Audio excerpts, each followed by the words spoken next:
The 8-day coroner's inquest wrapping up, with the jury making several recommendations coming down hard on Community Living BC, determining major systemic changes are in order to help prevent a similar tragedy from ever happening again.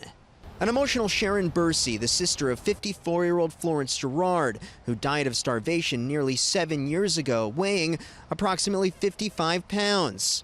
She was under the care of Astrid Dahl. I've always considered Florence murdered, and now they say homicide, so CLBC needs to make changes. The systemic, they're screwing up and people are dying. Girard had Down syndrome and was supposed to receive round-the-clock care. Dahl worked for Kinsight, an agency contracted out by the taxpayer-funded Community Living BC. Most of the jury's 13 recommendations targeted CLBC, calling for better monitoring systems, randomized check-ins, more funding for individuals with complex needs, and better pay for care aides to help attract and retain workers. Bursey's lawyer calling it a step forward.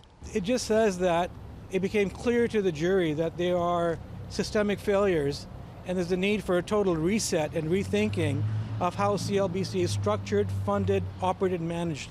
And that's what's required. CLBC is a crown corporation that we are paying $1.7 billion for.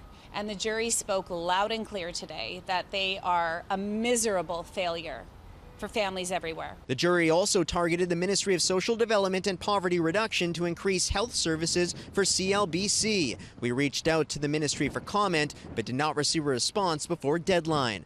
Bursey hoping these recommendations result in meaningful change. I don't want to ever see this happen to anybody else again. It wasn't an accident. It was murder. The point of a coroner's inquest is to find ways to help prevent similar deaths from happening in the future. While the jury can make recommendations, it cannot determine fault or blame. Kevin Chirac, CTV News, Burnaby.